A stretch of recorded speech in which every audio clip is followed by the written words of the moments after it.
कि आप बहुत अच्छी हुकूमत चला रहे हैं, आपको फिर आना चाहिए। कि जब से बीजेपी गवर्नमेंट आए किसान तो मर गए। सबसे बड़ी परेशानी यही है, नहर की और खाद की। नमस्कार, अस्सलाम वालेकुम। मैं शेख उमर आज़मी, बहुत बहुत स्वागत है आप सभी का ज़िया न्यूज़ पे। फ़िलहाल दाऊदपुर गांव में मौजूद हैं। आज़मगढ़ का एक बड़ा ही मशहूर गांव है और एक खूबसूरत सी महफिल भी बैठी हुई है। दिखा दो पूरा और दिखा दो एकदम बढ़िया सा। काफ़ी ज़्यादा लोग हैं, पहली बार इतने ज़्यादा लोग इकट्ठा मिले बातचीत करने के लिए। सबसे पहले क्या नाम है भाई आपका? मोहम्मद मोहसिन। मोहसिन भाई इसी गाँव के रहने वाले हैं? जी। अच्छा, ये महफिल जो सजी है इसके बारे में क्या कहना चाहेंगे? पहले तो यही कहें। महफिल इसलिए जमी है कि अब हम अपनी बात रख सकें और मीडिया के ज़रिए हम लोग हुकूमत तक बात पहुंचा सकें अपनी, इसीलिए महफिल जुटी। जी, तो ऐसे में सबसे बड़ी बात अगर हुकूमत को पहुंचानी हो तो आप क्या देंगे कि कौन सी बात? अगर मैं योगी जी से बात कह सकूं, उनसे मुलाकात हो सके, तो सबसे पहले मैं यही कहूँगा कि आप बहुत अच्छी हुकूमत चला रहे हैं, आपको फिर आना चाहिए।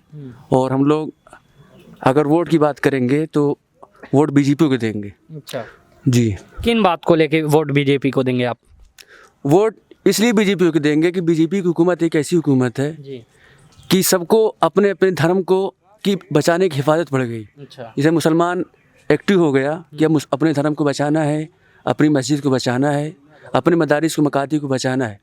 और हिंदू एक्टिव हो गया कि अपनी मंदिर को बचाना है, अपने धर्म को बचाना है। इसीलिए हम लोग योगी जी को वोट करेंगे। तो ऐसे में हिंदू सोच रहे हैं कि हमें अपनी मंदिरें बचानी है और मुस्लिम सोच रहे हैं कि उन्हें मस्जिद बचानी है, तो ये तो धार्मिक पार्टी हो गई या धार्मिक राजनीति हो गई? धार्मिक राजनीति नहीं है। उससे ये फ़ायदा हुआ बीजेपी से हम लोगों का कि हम लोग मुतहर्रिक हो गए। इसलिए कि हमारी कौम जो है 70-75 साल से सो गई थी, कुछ बेदारी नहीं थी कहीं पर। किसी भी मरहले में हम चले जाएं तो हर जगह हम लोग सो रहे थे। लेकिन जब से बीजेपी हुकूमत आई हम लोग अल्हम्दुलिल्लाह बेदार हो गए और इसी वजह से हम लोग फिर बीजेपी को वोट देना चाहते हैं कि हम लोग और जो कुछ बचे हमारे भाई वो सब बेदार हो जाएं। शुक्रिया जी। भाई आपका नाम? मोहम्मद उमर। उमर। अच्छा उमर। हम कहें हमारे हम नाम हैं। आप भी इसी गांव के हैं? हाँ, इसी गांव से। अच्छा, आपसे अगर पूछा जाए तो पहले ये बताएं कि कौन सी पार्टी की तरफ का रुझान सोच रहे हैं अभी? पहली बात तो ये है कि गांव में सबसे ज़्यादा रुझान MIM का है। फिर दूसरी तरफ ये होता है कि लोग पब्लिक जो पसंद कर रही है बीजेपी को जी, इसलिए सपा को नहीं पसंद करती है, कांग्रेस को, क्योंकि 70 साल तक इन्हीं लोग को बार बार आदमी ने जिताया है। उससे कोई ज़्यादा फायदा नहीं हुआ पब्लिक को। अच्छा। इसीलिए सोचती है जो बीजेपी जो कर रही है खुल के कर रही है और ज़माना जिस हिसाब से बहुत ख़राब है उस हिसाब से गवर्नमेंट मैनेजमेंट बहुत अच्छा है। अच्छा। और MIM का इसलिए थोड़ा सा कम्युनल पार्टी ज़रूर है, मगर ये वो लोग MIM को जिताने का मकसद ये है कि वो फर्स्ट टाइम यहाँ पे यूपी में आ रही है। अब किसी आदमी को, जैसे मान लो हम लोगों ने सपा को बार बार जिताया, तो जैसे मान लो आपको 10 रुपया दिया जाए, 10 रुपया दिया जाए, आपने 10 रुपया खा लिया तो कोई फ़ायदा नहीं हुआ। अब ऐसे ही अगर हम ओवैसी को अगर देंगे 10 रुपया का वो काम कर देंगे, अगर 10 रुपये में नहीं तो 8 रुपया करेंगे, वो हमारे लिए बहुत फ़ायदेमंद होगा। तो इसका क्या मतलब कि जो अभी तक पार्टियां थी जो 10 रुपये ले रही थी वो 10 रुपये खा रही थी, काम नहीं कर रही थी? काम नहीं करे, क्या काम की? ये जो आज ये बिछा हुआ है, ये इसकी जगह तो गार्डन लगा होना चाहिए था, क्योंकि 10 रुपये का काम नहीं, ये 1 रुपये का काम किए, 9 रुपये खा गए। बताओ ये कैसा वो है? 70 साल में इतना ना तो स्कूल है, ना कॉलेज है, ना हॉस्पिटल है। अभी इमरजेंसी होता है, किसी को जाता है, बनारस जाता है, लखनऊ जाता है, मुंबई जाता है। तो बताओ क्या 70 इस समय हुआ? दो ही तरफ के रुझान है, या तो MIM या तो बीजेपी। MIM ज़्यादातर है गांव में। जितने नौजवान हैं, सब नौजवानों का सबसे ज़्यादा यही है कि MIM को देना है। चलिए शुक्रिया। आते हैं थोड़ा सा आगे। क्या नाम है भाई? अच्छा, आपका क्या नाम है? आप तो नेताजी के नाम से फेमस हैं। बताइए आपका क्या नाम है? मेरा नाम मोहम्मद मोतसिम। बात करने के लिए कहानी कह रहे थे आप? नेताजी के फेमस है और नेताजी का सबसे बढ़िया जगह यही होती है। अरे भाई ठीक है जी, हर आदमी का अपना अपना रुझान है, अपने अपने हिसाब से वोटिंग कर रहा है। जो जिसको बेहतर समझेगा उसको वोटिंग करेगा। अच्छा, नेताजी कहाँ जा रहे हैं इस बार? भाई हम लोग तो सपा के पुराने फॉलोअर हैं, सपा को ही वोटिंग करेंगे इंशाल्लाह। अच्छा, क्या वजह थी कि सपा को वोट करने का? बस वजह क्या है, मतलब ये कि जो दिल में है बस है वाली बात है। अब कोई दिल में है तो बस वही बात है। चलिए थोड़ा सा आ जाते हैं। काफ़ी लोग हैं लेकिन बात करने के लिए कुछ ही तैयार हैं। आ जाइए हाँ भाई, आपका नाम? गुफरान अहमद। फरहान भाई, इसी गांव से हैं? हाँ, इसी गांव से। अच्छा, ये बताएं क्या करते हैं अभी आप? हाँ, क्या करते हैं?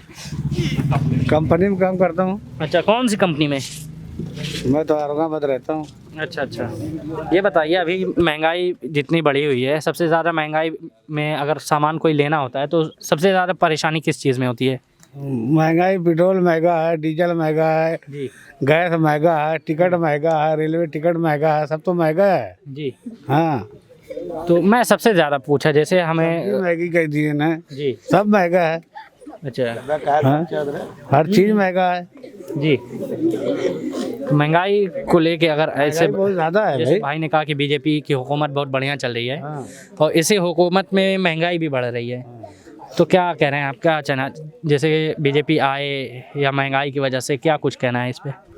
हाँ, बीजेपी सुधार ला रही है, वो लाए, और क्या नाम है, बीजेपी को लोग वोट देंगे। अच्छा, आपका क्या रुझान है इस? हाँ, बीजेपी का रुझान है। अच्छा, बीजेपी। हाँ, ये तो बड़ी बात सामने आ रही है कि मतलब जो लोग यहाँ पे बैठे हुए थे कुछ देर पहले अपना अपना वो है भाई, हम सबका अधिकार है, कहीं भी मारे वोट। नहीं, जैसे वो मैं कह रहा था 60% लोग इस अपने अपने मर्जी के मालिक है। हाँ कोई जबरदस्ती जोर तो हो, जहाँ जो दे, हमारा बीजेपी, हम बीजेपी देंगे। जी। चलिए, शुक्रिया बातें करने के लिए। आगे बढ़ते हैं, देखते हैं क्या हो सकता है। इधर आइए, इधर आ जाइए थोड़ा सा, एक सेकेंड। हाँ जी, क्या नाम है भाई आपका? मोहम्मद रहबर जी। रहबर भाई, आप ये बताएं, आपको सबसे ज़्यादा बढ़िया अभी तक मुख्यमंत्री कौन लगा? अखिलेश यादव। किन बातों को लेकर? इन बातों को लेकर जब से बीजेपी गवर्नमेंट आए, किसान तो मर गए। अभी हम लोग जो 1.5 महीना से लाइन लगा खादों के लिए मर गए। अभी खेत में गेहूं बो करके 1.5 महीना से इंतजार कर रहे हैं खाद के लिए। अच्छा, आप खेती करते हैं? और क्या, यूरिया खाद की दिक्कत आ रही है? अरे पहले डाई का दिक्कत था, अभी यूरिया का। अभी देखिए 15 दिन से खेत में पानी भरे हैं, अभी खाद मिलवे नहीं किया है। गवर्नमेंट वाली जो खाद आता है वो हम लोग खाता खतौनी लेके जाते हैं, उसके बाद भी नहीं मिलता है, खाद ब्लैक में निकल जाता है। अच्छा, तो इससे ज़्यादा कौन बताएं? कम से कम अखिलेश में तो ये था ना कि खाद मिल जाता था टाइम से, हम लोग कायदे से खेती कर लेते थे। जी जी। इसमें तो कोई फायदा नहीं है भैया। आएगा एकदम डंका चोट से अखिलेश यादव। नाम बता दें पहले। मोहम्मद साकिब। साकिब भाई, क्या तकलीफ आ रही है अभी? तकलीफ देखो, सबसे बड़ी तकलीफ ये है, नहर जो पहली बार टाइम से नहीं आती है। अच्छा, हाँ, आपके जब यहाँ कौन नहर आई है? शर्मा वाली इधर से होते हुए? शर्मा होकर सिंचाई और हो जाती है, जब जाके मतलब नहर में पानी आता है।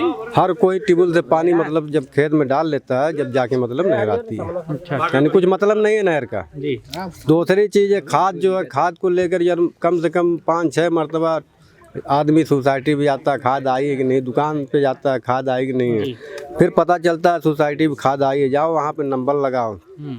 फिर जो वहाँ पे खाद बांटने वाला है जी, वो भी आएगा, 10 साढ़े 10 बजे आएगा। फिर उसके बाद अपना 1 घंटा 2 घंटा जो भी लिखा पढ़ी वाला काम करेगा। फिर उसके बाद जो है आधा घंटा पौना घंटा बांटेगा, फिर आएगा चाय पानी करेगा। और न जाने कहाँ कहाँ से लोग आके भूखे प्यासे बेचारे जो आके मतलब नंबर लाइन में लगाए रहते हैं। सबसे बड़ी परेशानी है जो मतलब हुकूमत में यही है, खेती खेतों की, किसानों को लेकर सबसे बड़ी परेशानी यही है, नहर की और खाद की। अच्छा, सबसे तमाम बड़ी पैसे भी तो दिए जा रहे हैं किसान नीति आयोग को लेकर, तमाम पैसे दिए जा रहे हैं किसानों को। ठीक है दिया जा रहा है, लेकिन हमको तो नहीं मिल रहा है। हम नहीं ले रहे हैं अभी तक नहीं, 1 रुपया नहीं मिला है। श्रम कार्ड का पैसा जो आने वाला था 3 तारीख को, मिला नहीं आप? नहीं मिला। अच्छा। हाँ, हमें उम्मीद भी नहीं है कि मिलेगा। हाँ, बिल्कुल नहीं उम्मीद है। फॉर्म हम अप्लाई किए थे कुछ? नहीं, फॉर्म तो हम पहली बात अप्लाई किए ही नहीं। इससे पहले भी जो मतलब यूनियन बैंक में जो मतलब खाता खुलवा रहे थे, ये जो मतलब हुकूमत वाले, उसमें खुलवाया था, लेकिन अभी भी 1 रुपया नहीं आया उसमें। इसी तरह मुझे पूरी उम्मीद है कि इसमें भी नहीं आएगा। अच्छा, तो फिर खुलवाने का कोई मतलब नहीं। चलिए, शुक्रिया। क्या नाम है भाई आपका? अब्दुल बासित। बासित जी। ये इन्होंने हमें बुलाया था यहाँ पे, और ये जो महफिल है इन्हीं की दी हुई है। तो ये बताएं, अपनी बातों को रखने के लिए मेन क्या एजेंडा था, क्यों बुलाया था हमें? मेन एजेंडा यही था हमारा, मतलब कुछ पॉलिटिकल इश्यूज हैं और फिर ग्राम पंचायत के भी कुछ इश्यूज हैं और फिर मतलब गांव के अलग अलग इश्यूज हैं, उसी के लिए हमने आपको बुलाया था। आपके यहाँ मेन इशू ग्राम पंचायत में क्या आ रहा है? ग्राम पंचायत का मतलब अभी आप ये गांव देख रहे हैं, प्रधानी का भी इलेक्शन आ जाएगा तमाम दीवारों पे आपको पोस्टर दिख जाएंगे, नए नए वादे दिख जाएंगे, लेकिन 5 साल की प्रधानी में क्या पैसा कहाँ आता है, कितना डेवलपमेंट कहाँ होता है, वो आपको दिख रहा है। अभी आप खुला हुआ नाला यहाँ पे देख सकते हैं, वहाँ सामने उतनी गंदगी आप उसको भी देख सकते हैं। अभी ये तो हमें अधिकार है ना कि हम अपने प्रधान से पूछ सकते हैं कि भाई कितना पैसा आया इस वक्त और कहाँ कहाँ यूज़ किया गया। तो यही बात है यहाँ। अब आप बात कर रहे हैं, ठीक है, हमारे पास अधिकार है। अभी मैं इस टॉपिक को थोड़ा और बढ़ाऊं तो लिटरेसी की बात आ जाती है यहाँ पे। ये यहाँ पे मतलब जो सबसे बड़ा लैक है ये लिटरेसी का है, क्योंकि गांव में जब तक हम मतलब सोच बैठे हैं कि गांव है लिटरेसी कम है, तो ये हमारी मतलब खुद की कमज़ोरी है। लिटरेट हैं जी, अभी कंप्लीटली तो आप नहीं कह सकते। कितना है? अभी तो मैं 12th में हूँ। 12 में है, चलिए फिर भी कह सकते हैं एक हिसाब से जी। तो हाँ, अपनी बातें रखिए अभी आगे। तो वही मेरे कहने का मतलब है कि तमाम इश्यूज़ हैं, ठीक है।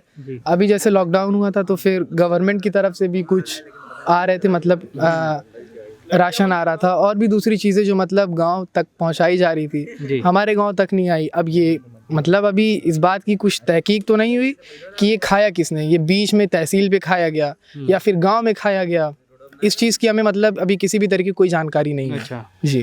तो ये बताएं, अगर आप लोगों की बात की जाए, सबसे पहले तो मैं ये जानना चाहूँगा कि आप पढ़ते कहाँ पे हैं? मैं आजमगढ़ पब्लिक स्कूल। अच्छा, APS जिसे कहते हैं। अच्छा, 12th में हैं, क्या आगे क्या प्लान है कर रहे हैं? अभी आगे तो मैं सोच रहा हूँ MBA या फिर CA। अच्छा जी, MBA या फिर CA जी। ऐसा कहें कि दोनों में कंफर्म नहीं है अभी? दोनों में कंफर्म इसलिए नहीं क्योंकि अभी मतलब जो मेरा मूड है वो ये भी है कि मैं मैनेजमेंट लाइन को सेलेक्ट करूं।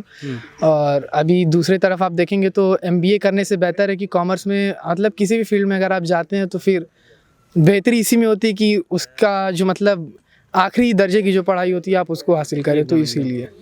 देखिए, आखिरी दर्जा नहीं, पढ़ाई जो होती है वो आखिरी ही हो जाती है। जब हम नर्सरी पढ़ते हैं तो वो हमारे लिए आखिरी होती है, लेकिन वो हमको आगे तक लेके जाना होता है। चलिए मूव करते हैं इस पॉइंट से हम। अगर आपके गांव में बात किया जाए तो सबसे बढ़िया काम प्रधान के द्वारा क्या कराया गया है?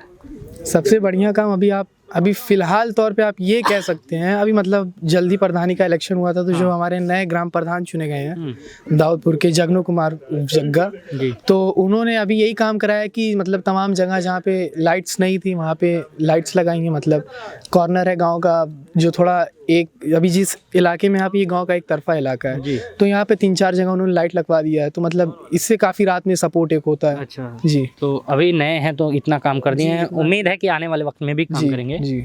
तो आप लोगों ने अच्छा प्रधान चुन लिया है। चलिए बहुत धन्यवाद आपका।